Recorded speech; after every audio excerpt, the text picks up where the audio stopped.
Cadu, conta pras meninas aqui. Eu acho que a grande maioria da nossa audiência, né, são mulheres com mais de 35, 40 anos, né? E rola muita dúvida sobre alimentação, né? E a primeira coisa, eu acho, que a gente podia falar um pouquinho é como a nossa alimentação vai influenciar na nossa longevidade, na nossa qualidade de vida. E se a gente tivesse um número assim para falar, né? Qual é a proporção que isso vai influenciar de verdade? Porque a gente só começa a prestar atenção nisso na hora que o calo aperta muito, né? Eu acho que assim, a gente tem que sempre bater na tecla, quando a gente vai falar de nutrição, do pra quê e pra quem, né? Não. E o que você tá buscando, em especial no momento, porque isso também muda, né? Tem hora que você tá buscando uma alimentação mais voltada para físico, desempenho, performance. Tem hora que você tá voltado para uma nutrição mais voltada em longevidade. Não que elas necessariamente se excluam, mas tem Peculiaridades. peculiaridades, exato, que são específicas para cada. Então, quando você fala, vamos atuar sobre um papo de nutrição relacionado à performance, a gente tem que pensar, putz, tá, mas em que esporte ou em que padrão eu tô me colocando, né? Estamos falando de um esporte de alto rendimento, estamos falando de um esporte amador, estamos falando de simplesmente uma recomposição corporal, né? Então, que eu quero simplesmente otimizar meu nível de massa muscular, né? Diminuir meus níveis de gordura, porque tudo isso influencia o quê? Na sua qualidade nutricional. Quando a gente começa a conversar sobre, tá, então qual que é o aporte energético que eu vou ter? Eu vou partir de um déficit energético, de um superávit energético, né? E a partir disso, eu vou ter o quê nesse superávit ou déficit? Vou ter mais carboidrato, menos carboidrato? Então, tudo isso a gente entra em performance, tá? Uhum. E também a gente pode falar de performance não só voltada para o esporte, né? Mas Não, uma não, performance, assim, mental, né? Cognitiva, sei lá. Ou mesmo recomposição corporal, que hoje em dia é a maioria do consultório. Apesar de eu atuar bastante com esportiva, a maioria do público hoje em consultório, acho que na maioria dos nutris, assim, é recomposição corporal, né? Uhum. Por mais que ele seja... Quando você fala em recomposição corporal, só para quem tá assistindo a gente entender, o que se trata aí? Você é perder gordura, ganhar massa muscular, é isso? Melhorar seu percentual de gordura em si, né? Então é você otimizar seus níveis de massa muscular, ganhar massa magra mesmo, e melhorar sua composição de gordura, né? Então, na maioria do consultório é isso. Então, quando a gente fala, voltando para sua pergunta, né? Quando a gente fala de uma nutrição voltada em performance ou recomposição corporal, isso influencia muito, né? É uma questão de cálculo também associada, né? Quando a gente fala em nutrição baseada em longevidade, né? Óbvio que o cálculo sempre vai influenciar, porque é uma questão de ingesta e demanda, né? Mas a gente começa a falar também, em especial dos estudos mais recentes, uma dieta voltada para a Mediterrânea, né? Que busca o quê? É uma alimentação voltada para vegetais, frutas, verduras, carboidratos bem complexos em si, né? Um percentual de proteína não tão elevado, talvez, quanto um voltado para performance. Entende? Legal. Por quê? Porque quando a gente bate em longevidade, a gente começa a bater em intestino. E quem estuda legal. longevidade, fica bem claro isso daí já atualmente, né? Não tem como você ser longevo sem uma função intestinal bacana, sem uma microbiota intestinal, ou seja, aquelas bactérias que moram dentro de você, felizes. Entende? Bem alimentadas. Bem alimentadas, bem alimentadas. E aí, quando a gente fala em... Então, vamos bater nessa tecla aqui, depois a gente vai evoluindo. Antes, só aqui. Quem tá aqui assistindo agora, já curte, já comenta aqui embaixo, manda sua pergunta, tá bom? A gente vai respondendo. Se a gente não responder agora, depois a gente responde aí no final, tá bom? Mas participa aqui, já dispara pra galera no WhatsApp também, tá bom? Então vamos falar um pouquinho. Fala um pouquinho pra gente, né? Quando a gente fala em longevidade, e aí a gente tá falando principalmente aqui no nosso público de mulheres, né? Mas eu sei que algumas coisas a gente pode segmentar melhor, ou pra homem e mulher, outras não. Quando a gente fala em longevidade, vamos falar assim, qual seria o 80-20, sabe? Tipo, o pouco que eu vou fazer, 80% de resultado pra 20% de esforço. Eu acho que assim, quando a gente fala em longevidade, em especial, né, em mulheres mais pós-30, pós-40, né? A gente tem que pensar numa dieta sempre rica em muitas frutas, muitos vegetais, compondo ali o que você pôs pra ela de carboidrato. E o quanto ela vai comer de carboidrato? É muito, é pouco, é vilão? Não é? Óbvio que não é vilão, você já discutiu isso várias vezes aqui. Mas eu brinco que carboidrato é por merecimento. Então, assim, é uma pessoa que é mais ativa, treina, ela vai ter mais direito a carboidrato nesse complexo total de calorias que ela tem no plano dela, né? Só que, em especial, mulher pós-40, qual que é a grande dificuldade ali? Reter massa magra. né? Que é que eu falo pra vocês, né, mulher? Guarda como se fosse bicho de estimação. Guarda esse músculo. Reter massa muscular. E aí sim, a gente não pode fugir de uma dieta minimamente proteica. Entende? Tá. Então, do Nutri, mesmo quando chega uma paciente em um consultório, eu quero uma dieta longeva, etc., que é o que eu te falei, não necessariamente são dietas conflitantes, mas tem suas peculiaridades. Então, eu quero uma dieta longeva, mas eu quero ganhar massa muscular e manter minha longevidade, tudo isso. Tem uma série de coisas que o Nutri tem que pensar. Que é o quê? Então tá bom, para essa mulher pós-40 eu tenho que aumentar o aporte proteico? Tenho, porque faz sentido, né? Você precisa de mais massa muscular, eu tenho que ter um balanço nitrogenado, ou seja, eu tenho que ter um nível de proteínas no meu sangue ao longo do meu dia mais constante, para que daí você sinalize para esse seu corpo, tem nutriente aqui para eu ter ganho de massa muscular, entende? Obviamente que entre estímulo mecânico, que é o treino, no caso da mulher em forma, tudo isso, né? Só que como que eu faço então para ter uma dieta ali, pelo menos normal ou até hiperproteica, para essa mulher, mais 40, visando assim, só que ainda ser longeva, sendo que a proteína em especial, ela é um pouco mais aflitante, assim, a nível intestinal, entende? Sim, porque aí você me corrige, né? Meninas, quando a gente fala em saúde intestinal, né, eu encaro que é uma, entre aspas, briga entre bactérias boas e ruins no nosso intestino. Só que as proteínas, de forma geral, na verdade, de forma geral não, as proteínas animais, né, elas alimentam as bactérias ruins. Ao mesmo tempo que as proteínas ajudam a gente a ganhar massa muscular. Exato. E as boas são alimentadas com as verduras, fibras e tudo mais. Né? Basicamente, é esse o ponto conflitante que eu falei pra vocês, né? Então, eu quero uma dieta voltada pra performance, né? Ou recomposição, ou mulheres pós-40, eu tenho que bater em proteína. Tá. Só que como que eu faço, então, pra atingir níveis suficientes ali? E aí, quais são os níveis? Depende. 1,6, 1,8, 2, depende, gramas por quilo, né? Depende da mulher, o nutricionista vai avaliar isso. Tá, peraí, mas explica melhor esse 1 ponto, o que é isso? Se por exemplo, chega uma mulher pós 40 anos que quer ganhar massa muscular e faz o treino mulher em forma, ou que seja, faz um treino voltado para resistência, força, né, muscular, exercício resistido, né? A literatura nos mostra que uma base ali pra gente começar a conhecer o metabolismo dela, porque é isso, gente, você vai no nutricionista, ele te dá um primeiro chute. Ele te dá uma primeira estratégia que vocês bolam junto e fala assim, vamos tentar tanto de proteína, tanto de carboidrato, tanto de gordura, que vai compor ali o aporte nutricional, o aporte em quilocalorias mesmo que você vai comer no dia, e vamos ver como é que seu corpo responde. Faz umas 6 semanas, volta aqui que a gente vai reavaliar. Perdeu gordura? Ganhou? Né? Não tem muito certo ou errado, mas tem baselines científicas que a gente pode seguir para ajudar nesse primeiro chute, que é o quê? Então, por exemplo, uma mulher que treina força 4, 5 vezes por semana, 6 vezes, como é o caso do Mulher em Forma, né? E é um treino que ali otimiza muito o metabolismo, faz você acelerar mesmo, né? A literatura mostra que tem que ser pelo menos 1,6 gramas de proteína a cada quilo de peso da pessoa. Tá. Então, se a mulher tá pesando lá 100 quilos, vamos arredondar pra ficar fácil o cálculo. Fácil a conta. Conta ao vivo. Se a pessoa tá arredondando ali, então, ela teria que por volta de 100 quilos, 160 gramas no dia. 160 Entende? Gramas de proteínas no dia. Gente, peraí, calma. Gente, 160 gramas de proteínas no dia... Nutriente, né?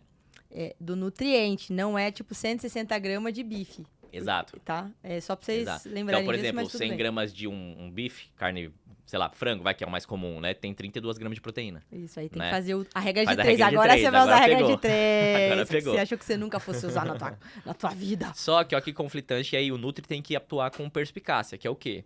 Putz, às vezes 160 gramas para aquela mulher, se ela não tem ali uma clínica, né, que ela fala pra gente, né, um feedback intestinal, pode ser muito.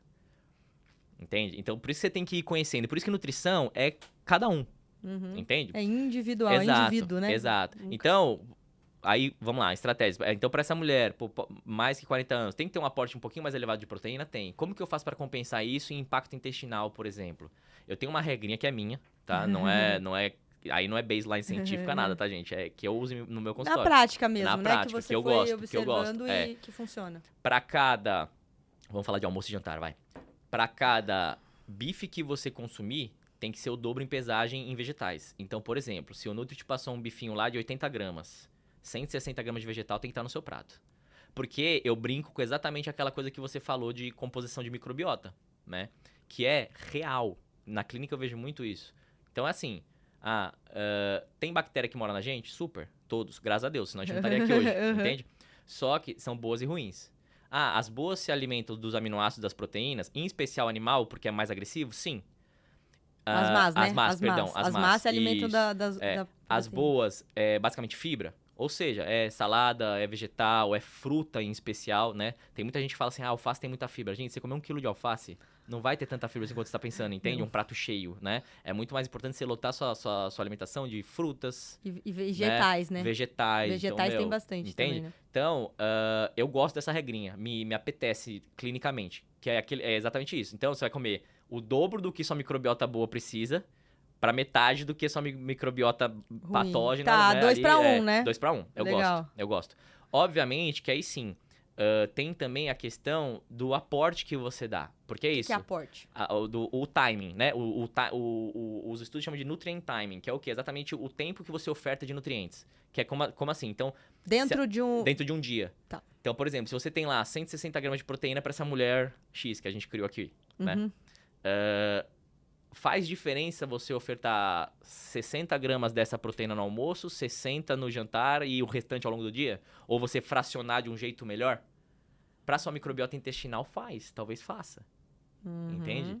É aquele velho negócio. Então já que eu tenho que comer 160 gramas, eu posso ir no barbacoa, numa churrascaria que alguém conheça aí e me atolar de proteína numa refeição só? Vai ser extremamente prejudicial. Então quando a gente fala de nutrição, voltando para essa pergunta, né? Composição, longevidade, a gente tem que bater nessas teclas e sempre tentar um equilíbrio. Legal. Né?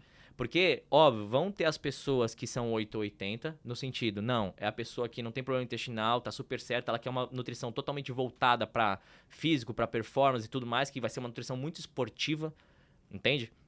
E vai ter aquela pessoa que é 80 que não tá nem ligando muito pro físico dela, que é uma coisa longeva. E aí, ela tá super disposta. E é extremos. E aí, quando você vê extremo em estudo, é meio que assim, cara, então vamos pro plant-based?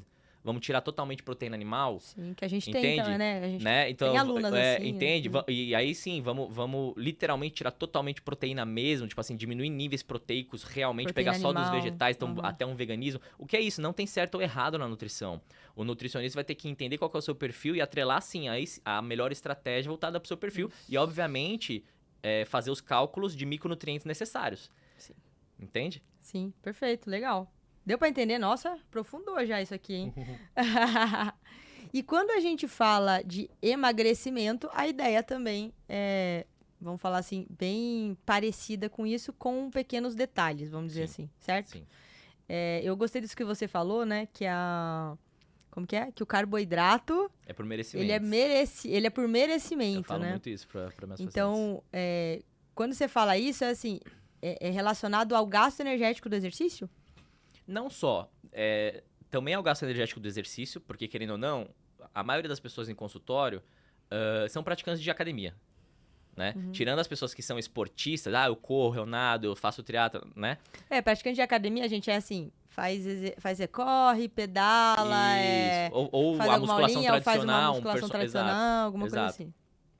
São atividades que basicamente são glicolíticas, né? O que é isso, gente? Você vai usar basicamente o glicogênio muscular, que é nada mais do que o carboidrato que está estocado no nosso músculo que a gente se alimenta e fica lá bonitinho para uso local mesmo, né? E aí, então a gente tem que pensar tanto numa questão que você falou de demanda nutricional, então o quanto que essa pessoa realmente gasta na sessão de exercício dela, né? Então, é uma sessão de musculação. Uma sessão de musculação vai gastar ali por volta de 200 calorias, né? Sim. Entende? Se fizer bem feito, sim, né? Não. Entende? Aí sim, a nível atleta, eles têm atletas que gastam 300, mas você vê que não é tanto assim quanto a pessoa pensa. Sim. Entende? Óbvio que aí sim, a gente sabe que o truque da musculação, o legal da musculação ali é todo pós, né? Isso a gente sabe, né? Mas aí você tem que botar isso em consideração, mas quando eu falo o carboidrato é por merecimento, é também por merecimento metabólico. Legal. Entende? Que é o quê? É uma pessoa que, tá seguindo uma alimentação mais regrada já há um tempo bacana, a mesma composição corporal já estão em níveis mais bacanas, né? Então, com um percentual de gordura um pouco menor, um percentual de massa muscular um pouco maior. Por quê? Quando a gente fala por merecimento de carboidrato, a gente não tem como falar de um hormônio que chama insulina. Sim. Né? E aí, quando a pessoa... Peraí, só explica aqui pras meninas. Gente, insulina é um hormônio, né, pra quem não sabe, porque é assim, não sei quem tá assistindo, né? Tem gente que entende, tem gente que não. A insulina, ela é um hormônio que pega o açúcar, vou falar de um jeito, que pega o açúcar que tá lá no nosso sangue, a glicose que tá no sangue. Quando a gente come, a gente digere aquilo ali, né, absorve e uma hora aquilo vira energia no nosso sangue ali, circulante. Essa é a glicose. Quando a gente tá com essa glicose mais elevada, a insulina vem para pegar ela que tá em excesso ali e guardar. O que é comum, né? Então, assim, E guardar dentro das células. Aí pode ser dentro da sua célula de gordura, Isso. pode ser dentro do seu músculo, né? Que você vai falar, pode ser dentro do seu fígado e assim por diante. Isso. Então, basicamente, a insulina nada mais é do que isso. Ela é um hormônio que trata, quando a gente come qualquer fonte de glicose, frutose, os carboidratos em si, né? E dá vazão nisso pra não ficar no sangue. Basicamente é isso, né? E aí, por que por merecimento? Porque, como eu disse, como você... quanto mais você está sensível a essa insulina... E aí, o que é isso? Quanto mais o seu corpo precisa produzir menos insulina para fazer o trabalho dela. O que isso quer dizer? Uma pessoa que é mais sensível à insulina, comeu uma banana, por exemplo, que é uma fonte de carboidrato, né? Então, vai lá, triturou, digeriu, absorveu no intestino, foi pro sangue. Então, momentaneamente, essa sua glicemia normal do sangue ali, né? Dá uma aumentada, esperado, né? Já que você comeu, obviamente. Então, o cérebro já produz uma mensagem, né? Por neurotransmissão, tudo pro nosso pâncreas, que é quem produz a insulina, para que essa insulina seja produzida, caia no sangue e aí, pronto, saiu a insulina do sangue. Bem simploramente, tá, gente? Né? Uma pessoa bem sensível à insulina é o quê? É a pessoa que a banana bateu no sangue lá, ou a glicose bateu no sangue, o cérebro já manda a mensagem rapidinho pro pâncreas, o pâncreas libera um pouquinho de insulina, foi, o serviço tá feito. Já resolveu. Tá. Uma pessoa que é mais resistente à insulina é o contrário. É a pessoa que, por inflamação, por excesso de peso, enfim, metabolicamente não está 100% certinha, vamos dizer assim, né? Não tá no seu melhor potencial. Funcionamento, perfeito, isso está um pouco dificultado. Então, o cérebro tem que mandar mais mensagem pro pâncreas, o pâncreas tem que produzir mais insulina do que uma pessoa que está sensível, para daí voltar e fazer esse trabalho todo. Entende? Boa. E aí, vamos lá. Então, quando a gente fala... Vou fazer Pode falar. minhas analogias, gente. Então, quando a gente fala em sensibilidade à insulina, você tá falando, e tem tudo a ver com emagrecimento, né? Que a gente vai falar aqui. Você tá falando assim, sabe aquele filho? Sabe aquele filho que você nem falou ainda, ele já fez? É difícil achar, né? Mas você nem falou, esse é o sensível. Esse é o sensível à insulina. Ele já... pouco estímulo já resolve. É isso. Né? Agora, o resistente à insulina, agora o corpo... É o que você tem que chamar 5 vezes na manhã pra acordar. Acorda, dá 5 sonecas. E aí, e o nosso corpo também. Às vezes, ele tá resistente a um hormônio ou outro, e aí ele precisa ficar toda hora sinalizando. E isso traz consequências pra gente. E o que isso tem a ver, então, com... então tá bom. O que isso tem a ver na hora que o Nutri vai ver o quanto de carboidrato ele vai colocar pra pessoa na alimentação? Entende? Tem total a ver. Por quê? Porque esse hormônio em especial é o nosso hormônio mais... eu não diria nem anabólico, porque a gente tem hormônios mais fortes para isso, mas eu diria anticatabólico. O que é isso? Ele é o hormônio que mais protege nossa massa muscular. Por isso que ele é importante para as mulheres pós-40. Entende? Por quê? Porque ele previne que a gente perda a massa muscular que a gente tanto penou para ganhar. Tá. Né? Só que, vamos lá, quanto mais sensível a pessoa é, mais ele responde da maneira certa. Entende? Porque entenda. O que você fala da maneira certa é mais ele protege o músculo. Isso, ele mais protege o músculo e mais ele consegue fazer o serviço que ele tem que fazer em doses menores.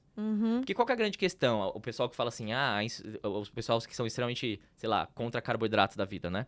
Qual que é a defesa deles? Não, então a insulina tem vias bioquímicas ali, né? Que estimulam a lipogênese, que é o que? O acúmulo de gordura. E tem realmente insulina em altas doses, na corrente sanguínea, ela estimula vias lipogênicas. Ou seja, aquele acumulinho de gordura, né? Sim. Então, o pessoal do contracarbo da vida é tipo o quê?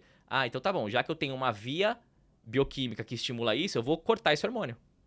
Entende? Vou suprimi-lo o máximo que eu consigo para que daí isso não ocorra. Só que, gente, isso é o que todo mundo fala por final, que é o quê? A fisiologia de boteco. Que é o quê? Então eu descobri uma via aqui que acontece, eu não tô vendo nem o contexto que ela é inserida. Mas ela existe, vamos cortar esse negócio. Então, isso tá errado, né? Porque existem outras formas do seu corpo acumular essa gordura. Sim, não, e outra coisa, a insulina é exatamente isso. Tem essa via? Super existe. Só que a insulina, quando a pessoa está sensível, tá em baixos níveis na corrente sanguínea, ela não vai estimular essa via. Entende?